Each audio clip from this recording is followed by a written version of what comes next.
Welcome to Getting Started and Understanding the Basics. I'm Christine Moran, holistic nutritionist and your nutrition coach for the Results program. This is the only video that will be emailed to you, and I intentionally kept it non-visual unless, of course, you would like to read it as we go along so that you can follow along while doing other activities. The rest of the weekly videos will be sent to you as a link to attend the live recording and with the option to watch the live recording at your convenience. This video contains a lot of information and it is one of the longer ones, but it will be a great reference moving forward. So please feel free to watch this or listen to this as often as you would like. Today we're going to cover the client commitment contract, the big three macronutrients, and fundamentals of this nutrition program. Let's get started with the client commitment contract. Why is it important to have a contract between us? Well, really, we're taking responsibility for our own actions and also pledging a commitment to one another. This commitment contract or agreement really is to signify that you're dedicated to achieving your weight loss goals and you will reach your weight loss goals. Now, pick a weight that you want to achieve and then pick a date that you want to achieve it by. In general, we're looking at about 1 to 2 pounds a week for women, 2 to 3 pounds a week for men.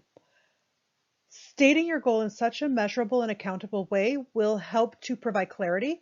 It's also going to allow both of us to share the new excitement when you reach that new goal.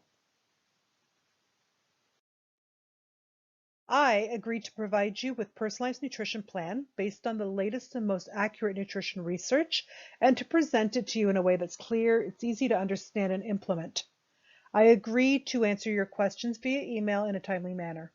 Usually that's within 48 hours. Sometimes it's even.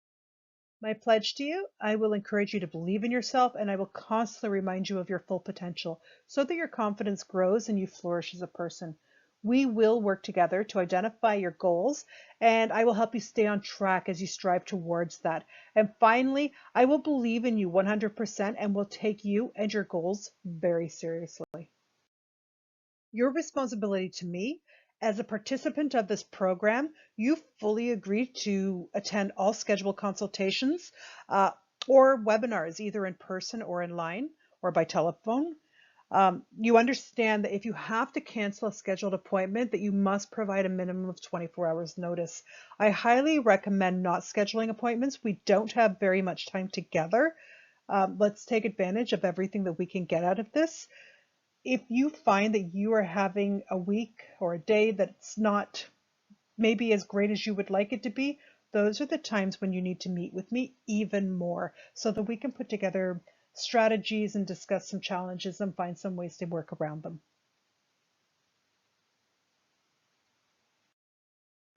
You agree to be on time and ready to learn how to improve your current lifestyle.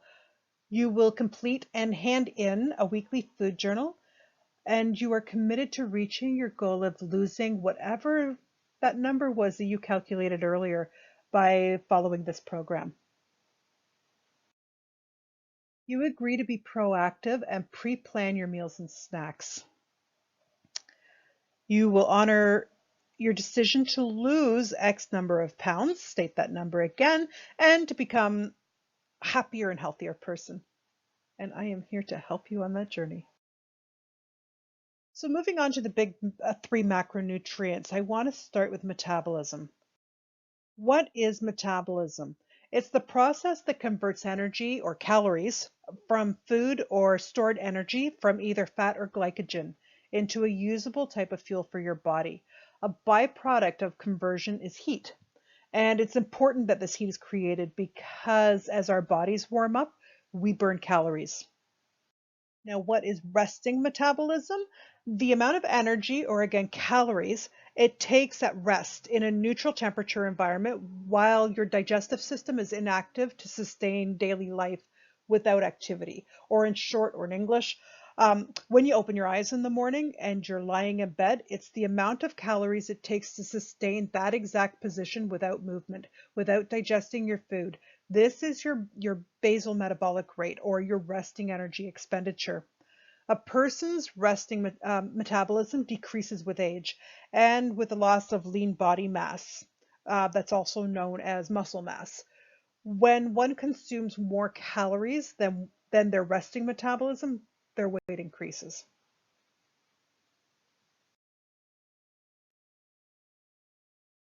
The three big macronutrients refer to carbohydrates or carbs, proteins, and fats.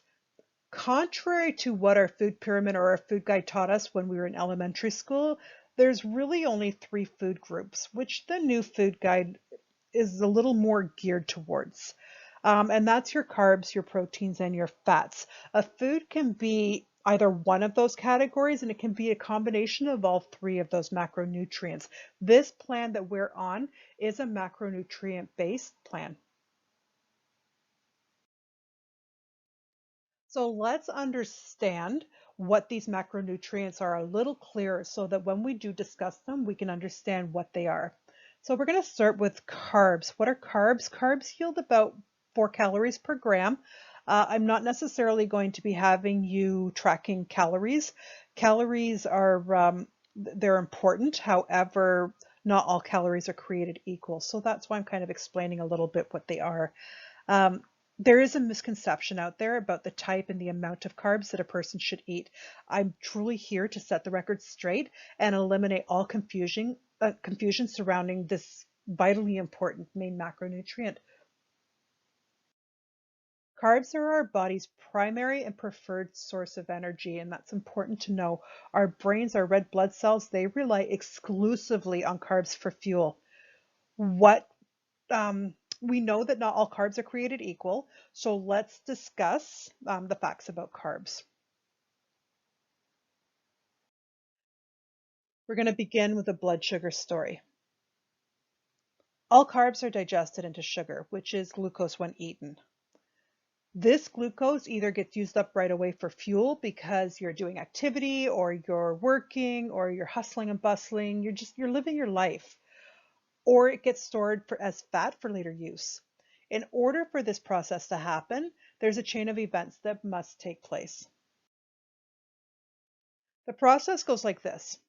You eat a carb, and this carb could be a fruit, a bread, a rice, even a vegetable. Carbs get digested into sugars, and the sugar enters your bloodstream. Cellular respiration occurs that converts that sugar into a usable form of energy called glucose. Blood glucose levels rise. So now you have sugar in your bloodstream because you just ate a carb. And then the insulin, which is a hormone that's secreted by the pancreas and responds to the elevated blood glucose level. It's going to enter the blood cells. Insulin is responsible for transporting that glucose out of the blood and delivering it to the working muscles to fuel your body so that you have enough energy throughout the day. And to the brain so that you can think clearly. Now here's the problem. The insulin signals the body to store the excess glucose into fat since it can't be used as fuel. And this is how the carbs contribute to weight gain. When we consume too many carbs at one time, at a bigger meal or a bigger portion than we should, or the carbs that digest really, really quickly into glucose because they're devoid of water and fiber, processed foods, we elevate our blood sugar glucose too high, too fast, causing an oversecretion of insulin. When our bodies can't utilize all that fuel from the carbs that we eat, the fuel inevitably gets stored as fat for later use because it really has nowhere to go. We also experience a blood sugar crash that leaves us feeling tired, irritable, lightheaded, craving more carbs. When we give in to our carbs, which are typically not the best choices of carbs, this cycle merely repeats itself until you take the necessary steps to balance out your blood sugar levels. This is something that we all experience all of the time.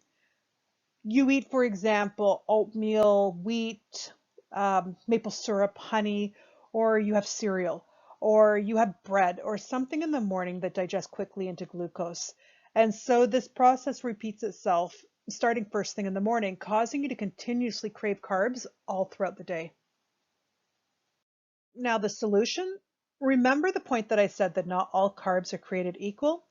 Some elevate blood sugar levels much faster and higher than others. The key to keeping your blood sugar level stable is to choose carbs that are high in water and fiber contents and therefore low on the glycemic load.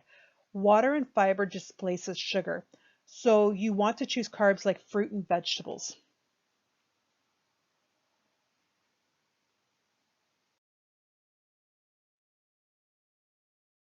The fast carbs, or the simple high glycemic processed or refined carbs, are foods such as white bread, potato, desserts, granola bars, and most cereals.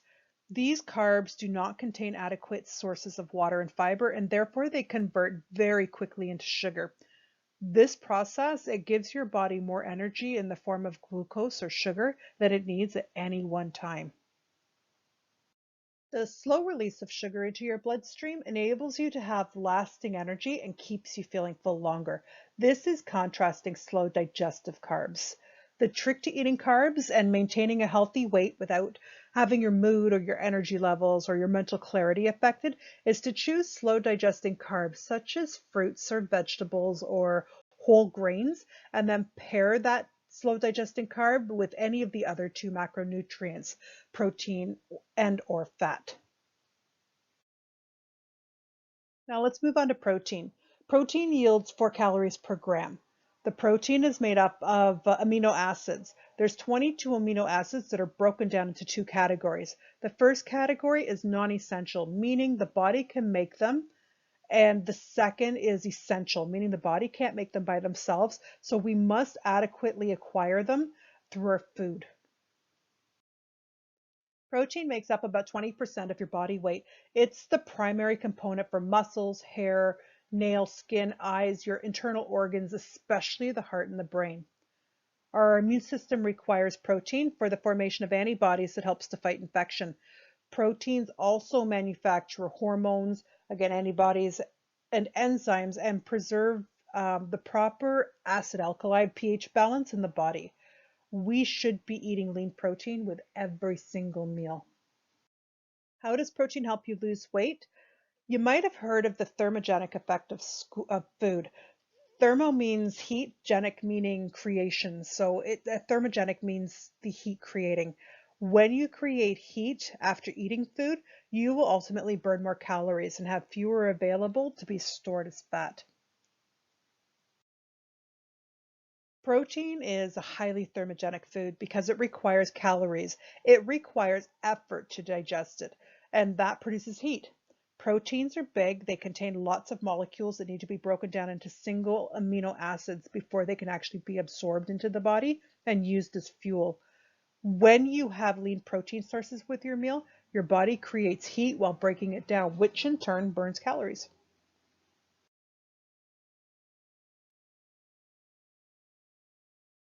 Proteins are important for weight loss because they facilitate the release of a hormone called glucagon. This hormone actually has the opposite effect to insulin. And glucagon can help to regulate blood sugar by slowing down the speed of which carbohydrates turn to sugar into your blood, which is why I always recommend pairing a low glycemic load carb, fruit, vegetable, whole grain, with a protein at your meal. I also recommend starting your meal with a bite of protein and then continuing with your meal so that we can start triggering that glucagon. Adding a lean protein to every meal lowers the secretion of insulin. This ultimately keeps your hormones balanced and prevents your food from being stored as fat, which is exactly what we want. Now let's talk about fat. Fat yields 9 calories per gram. The debate between good fat versus bad fat is a confusing one.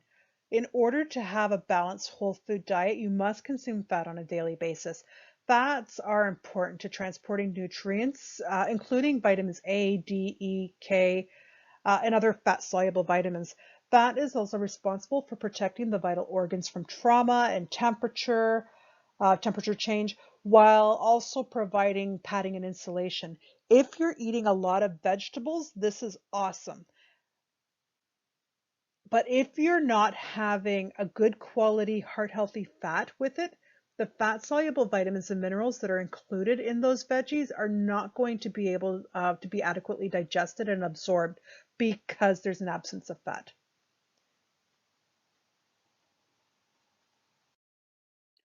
Moreover, fat, it's essential for the nervous system and the manufacturing of steroid and sex hormones.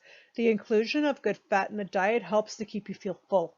Not enough fat can contribute to allergies and inflammation or arthritis, depression, and learning disabilities. And excess of bad fats are linked to a variety of illnesses and diseases, namely cardiovascular disease and, of course, obesity. So let's go over the different types of fat.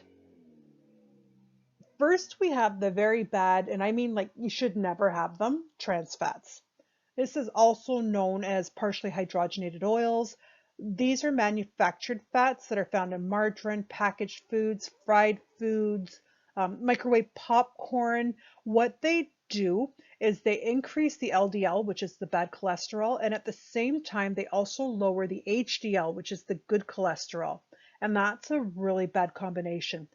They cause hardening of the arteries, increased risk of type 2 diabetes, and amplify your exposure to free radicals, therefore escalating your risk for cancer. Please avoid trans fat or partially hydrogenated oils or really anything with the word hydrogenated. Completely avoid it. Saturated fats. These are usually found in animal foods, red meat, dairy, palm kernel oil. Saturated fats indicate a positive correlation with the risk for cardiovascular disease, mainly due to the cholesterol raising effect from the consumption of the man-made processed foods. I want to make one thing very clear here. There are different kinds of saturated fats, and the ones that are positively correlated with the risk of cardiovascular disease, mainly due to the cholesterol raising effects, are from the consumption of the man-made processed foods. We're not talking about the saturated fats naturally occurring in things like butter, egg yolks, coconut oil, cacao, red meat. Those saturated fats have actually been shown to have no correlation with heart disease or high cholesterol levels at all. Saturated fats can both raise and lower cholesterol levels depending on the types and amount of saturated fats you consume. When choosing saturated fat, ensure they are unprocessed from a whole food source.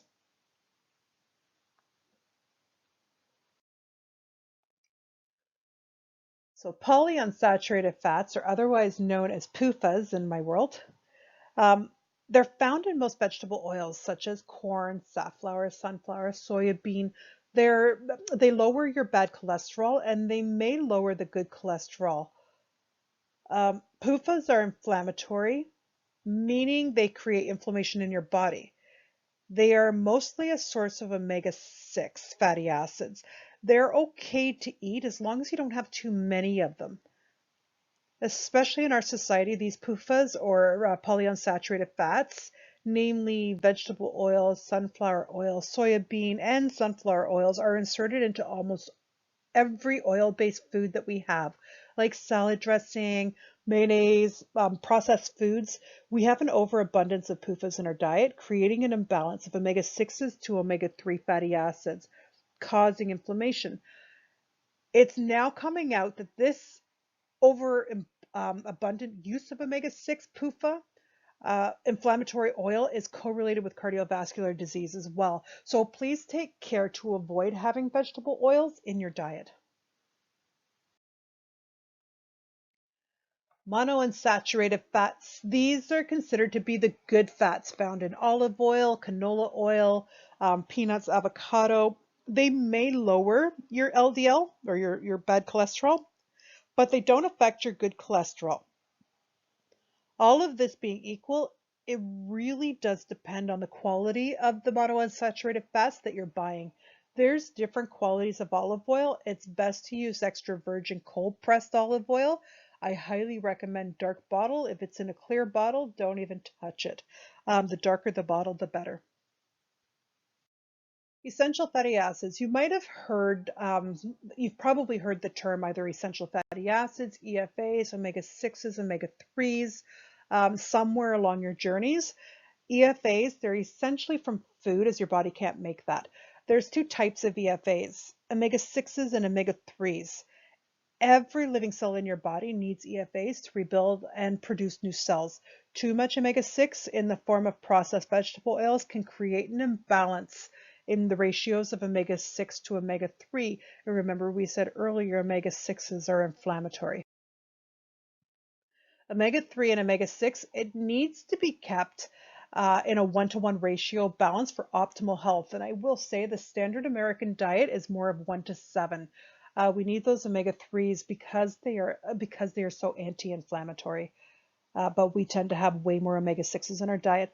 Only omega-3s can contain EPA and DHA, which is vital to your brain and your cardiovascular health. So those anti-inflammatory properties, also the EPA and DHA, they're so important for your brain health, your mental health, and for your cardiovascular. Omega-3s, you're going to find them in your fish oil supplements, but it doesn't have to be a fish oil. It could be black seed oil, deep water fish, walnuts, walnut oil, just to name a few. Okay, so now that we understand a little bit about the macronutrients, let's move into what the fundamentals are. The fundamentals are the first step to building a solid nutrition plan. And once you've integrated these 5 fundamentals into your daily routine, you can then start to individualize your nutrition plan. So get the fundamentals under your belt, and then we can figure out what foods need to go in and out, and we can individualize it further. These fundamentals, they need to be followed and practiced in every meal of every day. This is not a diet, this is a lifestyle change. So this needs to become the norm. Upon beginning this life-changing process, I recommend that you add 1 or 2 of the fundamentals and focus on it for at least a week or 2. After it becomes more comfortable part of your eating routine, add 1 more fundamental and so on. Remember, Rome's not built in a day. Your habits and your weight will not change overnight either. So take it slow, not too slow, but take it slow. Take it at your own pace. It's not a race.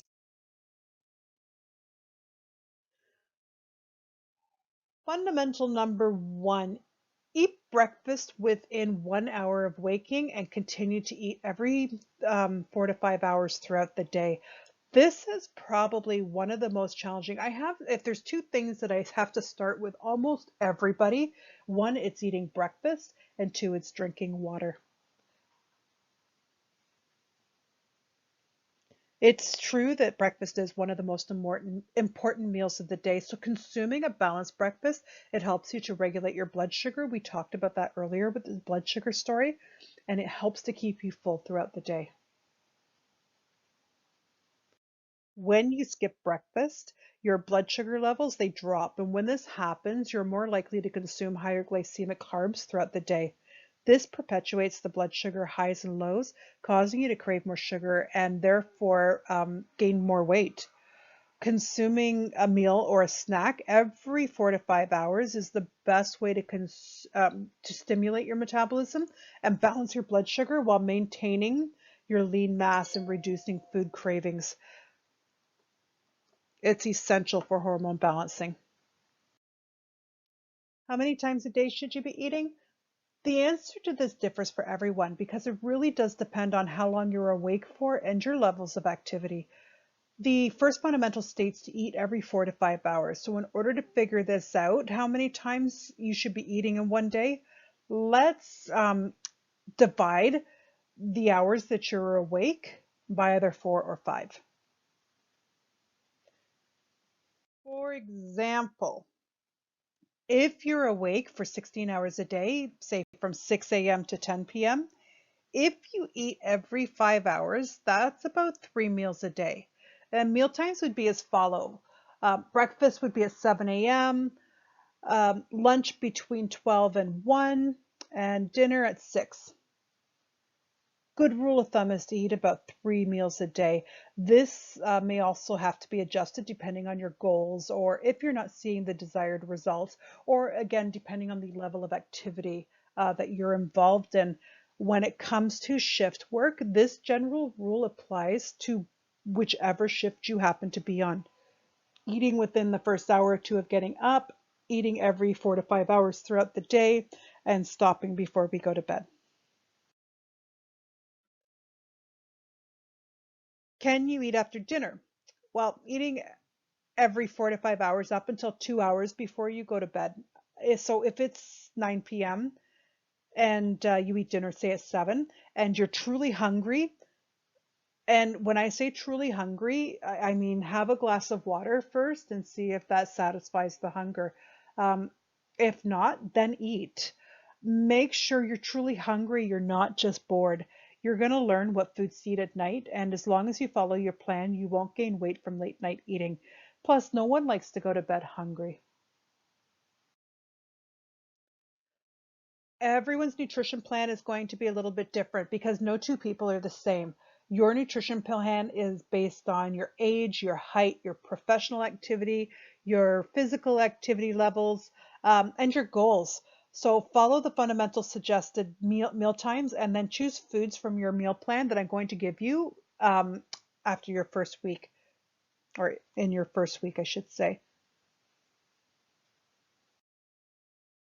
Can I miss a meal or double up on the next? And this is a really important one. It's not ideal to miss a meal.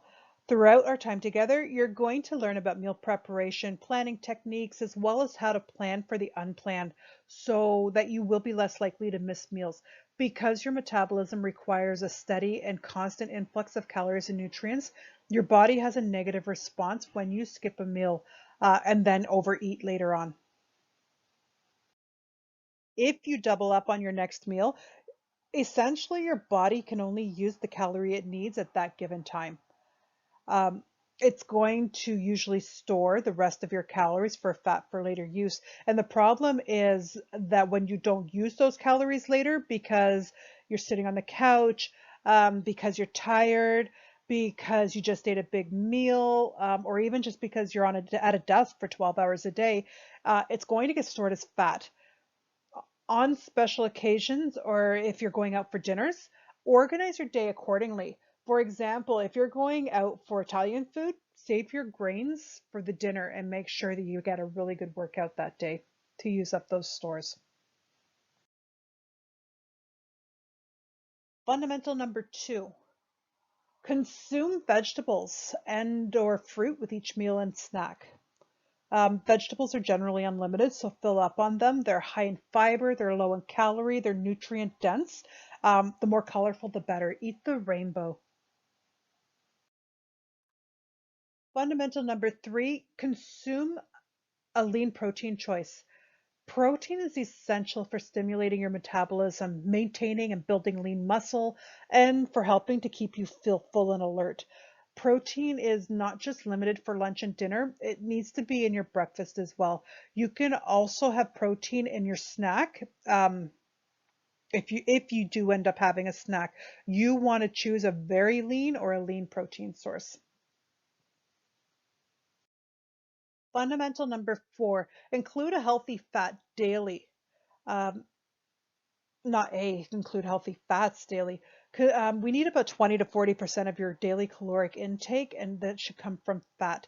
This program, we will be starting everybody off at the 40, 30, 30, meaning that I will be figuring out what your individual caloric needs are, and I will be dividing that into a 40% carb, 30% fat, 30% protein for each one of these. You don't have to figure that one out. I will calculate that for you. Um, the type of fat you choose is extremely important. However, that being said, I'm not going to tell you to go out and eat mass amounts of full fat cheese. Go back to the handouts and read the three big nutrients to learn all about the different kinds of fat. You want to have a balance between saturated, monounsaturated, and the polyunsaturated fats. Um, when properly balanced with the other types of fat, Saturated isn't the evil that it's made out to be. Your nutrition plan clearly outlines all of your available fat choices. As a side note, your personal plan may also include some supplement suggestions. I often will suggest clients use omega-3 fish oil supplements. Um, Keep in mind that these supplements don't count towards your fat servings for the day. Fundamental number 5, schedule 2 to 3 hours a week for food planning and preparation. Everyone's busy, and I don't have time excuse. It's one that I hear time and time and time again. It's probably the main reason that most people don't achieve their goals. Regardless on what your goal is, you have to dedicate time in order to achieve it. In order to be successful and change your lifestyle habits, you need to make food planning and preparation a top priority. I cannot stress that enough. Robin Sharma says it best. Show me your schedule and I'll discover the truth, because your schedule doesn't lie. And I'll be the first person to admit if something is not in my schedule, it almost doesn't exist.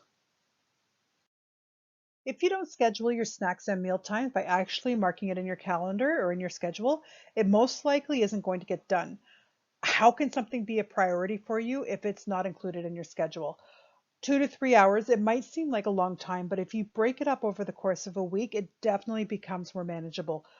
Over the course of our time together, you're going to learn tips and strategies for planning and preparing your meals and your snacks. Remember, anything worth achieving takes effort. This is not a quick fix, or it's a diet that you're going to go on or off of. We're going to teach you how to change your lifestyle and your goals. But at the end of the day, you have to be the one to do the work and to put these steps into place. That's all I got for you today. I look forward to meeting each and every one of you and working with you on your journey towards your weight loss goals. If you have any questions, please feel free to reach out to me at Christine at harmonyhousewellness.ca. We'll talk to you soon.